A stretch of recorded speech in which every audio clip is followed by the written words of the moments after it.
ಗದಗದಲ್ಲಿ ಮಾಜಿ ಸಚಿವ ಮತ್ತು ಬಿಜೆಪಿ ಮುಖಂಡ ಪ್ರಭು ಚವ್ಹಾಣ್ ಅವರು ರಾಜ್ಯ ಕಾಂಗ್ರೆಸ್ ಸರ್ಕಾರದ ವಿರುದ್ಧ ತೀವ್ರ ವಾಗ್ದಾಳಿ ನಡೆಸಿದ್ದು ಸರ್ಕಾರಿ ಅಧಿಕಾರಿಗಳನ್ನ ರಾಜಕೀಯ ಲಾಭಕ್ಕಾಗಿ ಬಳಸಿಕೊಳ್ಳಬಾರದು ಎಂದು ಎಚ್ಚರಿಸಿದ್ದಾರೆ. ಬಿಎಲ್ಒ ಅಧಿಕಾರಿಗಳು ಮನೆ ಮನೆಗೆ ಹೋಗಿ ನಿಖರವಾದ ಮಾಹಿತಿ ಸಂಗ್ರಹಿಸಬೇಕೇ ಹೊರತು ಸರ್ಕಾರದ ಪರವಾಗಿ ಮಾಹಿತಿ ದುರುಪಯೋಗ ಪಡಿಸಿಕೊಳ್ಳುವುದು ಸರಿಯಲ್ಲ ಎಂದು ಕಿಡಿಕಾರಿದ್ದಾರೆ. ಇದೇ ವೇಳೆ ಗ್ಯಾರಂಟಿ ಯೋಜನೆಗಳ ಟೀಕಿಸಿದ ಅವರು ಈ ಯೋಜನೆಗಳಿಂದಾಗಿ ರಾಜ್ಯದ ಬೊಕ್ಕಸ ಖಾಲಿಯಾಗಿದೆ, ಅಭಿವೃದ್ಧಿ ಕಾರ್ಯಗಳು ಸಂಪೂರ್ಣವಾಗಿ ಸ್ಥಗಿತಗೊಂಡಿದೆ ಮತ್ತು ರಾಜ್ಯ ಸರ್ಕಾರ ಜನರಿಗೆ ಮೋಸ ಮಾಡುತ್ತದೆ ಎಂದು ಆರೋಪಿಸಿದ್ದಾರೆ. ಒಟ್ಟಾರೆಯಾಗಿ ಆಡಳಿತ ಪಕ್ಷದ ವಿರುದ್ಧ ಆಕ್ರೋಶ ವ್ಯಕ್ತಪಡಿಸಿರುವ ಅವರು ಸರ್ಕಾರಿ ವ್ಯವಸ್ಥೆಯನ್ನ ತಮ್ಮ ರಾಜಕೀಯ ಹಿತಾಸಕ್ತಿಗೆ ಬಳಸುವುದನ್ನ ತಕ್ಷಣ ನಿಲ್ಲಿಸಬೇಕೆಂದು ಆಗ್ರಹಿಸಿದ್ದಾರೆ. 30 ತಾರೀಕಿನಿಂದ ಪ್ರಾರಂಭ ಆಗಿದೆ. ತಾವು ಬಿಎಲ್ಒ ತಮ್ಮ ಮನೆ ಬರ್ತಾರ, ತಾವು ಕಡ್ಡಾಯವಾಗಿ ತಾವು ಏನ ಸೂಚನೆ ಇದೆ ಎಲೆಕ್ಷನ್ ಕಮಿಷನ್ ಕಡೆಯಿಂದ ಪೂರ್ಣ ಫಾರ್ಮ್ ತಗೋಬೇಕು, ಫಾರ್ಮ್ ತುಂಬಬೇಕು. ಪ್ರತಿ ಮನೆಗೆ ಬಿಎಲ್ಒ ಹೋಗ್ತಾ ಇದ್ದಾರೆ, ತಾವು ಮಾಡಬೇಕು ವಿನಂತಿ ಮಾಡ್ತೀನಿ. ನಂಬರ್ 1.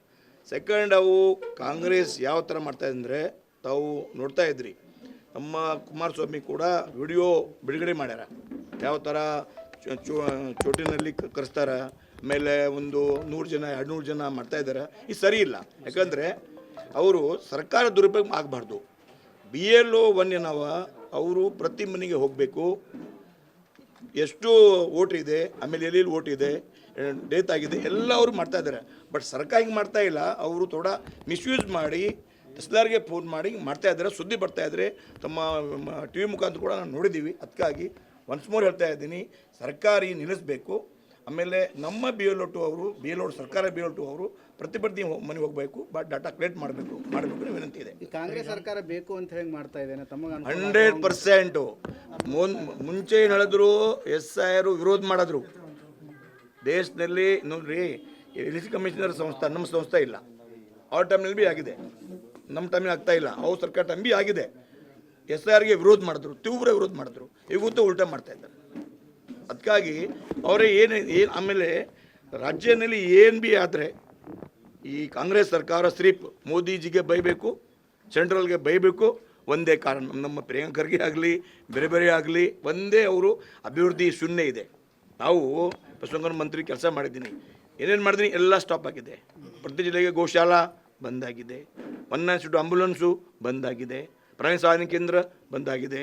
ಆಮೇಲೆ ಪ್ರತಿ ಗೋಶಾಲೆಗೆ ದುಡ್ಡು ಎಲ್ಲ ಬಂದ್ ಮಾಡಿರಿ. ಸಿರ್ಫು ಗ್ಯಾರಂಟಿ ನೆನಪು ತೊಗೊಂಡು ಬಂದಿರಿ, ಆಮೇಲೆ ಜನರಿಗೆ ಮೋಸ ಮಾಡ್ತಾಯಿದ್ರಿ. ಆಮೇಲೆ ವಿಶೇಷವಾಗಿ ಹೇಳ್ತಾ ಇದ್ದೀನಿ, ತಮಗೆ ಅವರು ಹೇಳ್ತಾ ಇದ್ದಾರೆ, ಅಧಿಕಾರಿ ಅವರು ಸಂಬಳ ಕೂಡ ಆಗ್ತಾಯಿಲ್ಲ. ಇಷ್ಟ ಸರ್ಕಾರಕ್ಕೆ ಇಷ್ಟು ಯಾಗಿದೆ ಅಂದರೆ ದುಡ್ಡೇ ಇಲ್ಲ. ಅಂಗನವಾಡಿ ಟೀಚರು ಸಂಬಳ ಸರಿಯಾಗಿ ಆಗ್ತಾ ಇಲ್ಲ.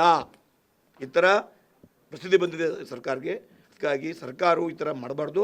ನಮ್ಮ SIR ಸರಿಗೆ ಆಗಬೇಕು. ನಾವೇನು ಸರಿಗೆ ಬರಗಾಲ ಛಾಯೆ ಐತಿ, ಇಂಥದ್ರಲ್ಲಿ ಕೃಷಿ ಇಲಾಖೆಯಲ್ಲಿ ಸಾಕಷ್ಟು ಹುದ್ದೆಗಳು ಖಾಲಿ ಅದಾವು.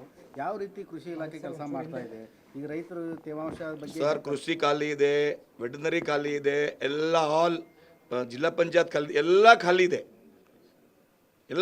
ಈ ಸರ್ಕಾರ ಕಡೆ ದುಡ್ಡೇ ಇಲ್ಲ ಮಾಡ್ಲಾಕ. ಸ್ಯಾಲರಿ ಮಾಡ್ಲಾಕ ದುಡ್ಡಿಲ್ಲ. ರಿಕ್ರೂಟ್ಮೆಂಟ್ ಹೆಂಗೆ ಮಾಡ್ತಾರೆ? ಕಲ್ಯಾಣ ಕರ್ನಾಟಕದಲ್ಲಿ ಒಂದು ಮಾಡಿಲ್ಲ. ಈ ತನಕ ಮತ್ತು ಬರ ನಿರ್ವಹಣೆ 3 ವರ್ಷದಲ್ಲಿ ಏನು ಭೀ ಮಾಡಿಲ್ಲ. ಅಧಿಕಾರಿಗಳಿಲ್ಲ ಅಂದ್ರೆ ಬರ ನಿರ್ವಹಣೆ ಮಾಡೋದು ಹೇಗೆ? ರೈತರಿಗೆ ಅಧಿಕಾರಿಗೆ ಸಂಬಳ ಸಿಗ್ತಾ ಇಲ್ಲ. ಈ ಥರ ಪರಿಸ್ಥಿತಿ ಇದೆ. ಅದಕ್ಕಾಗಿ ಸರ್ಕಾರವು ಮುಖ್ಯಮಂತ್ರಿ ಹೊಸ ಮುಖ್ಯಮಂತ್ರಿ ಬಂದಿದ್ದಾರೆ. ಅದಕ್ಕೆ ಒಬ್ಬರಿಗೆ ಜಾಸ್ತಿ ಮಾತಾಡೋದಾದ್ರೆ ಅವರು ಹೊಸ ಬಂದಿದ್ದಾರೆ. ಅವ್ರು ಟೈಮ್ ಕೊಡ್ತೀನಿ, ಒಂದು 6 ತಿಂಗಳು ಟೈಮ್ ತೊಗೊಳ್ಳಿ, ಎಲ್ಲ ಏನೇನು ಸರಿಪಡಿಸ್ಬೇಕು ಹೇಳ್ತೀನಿ.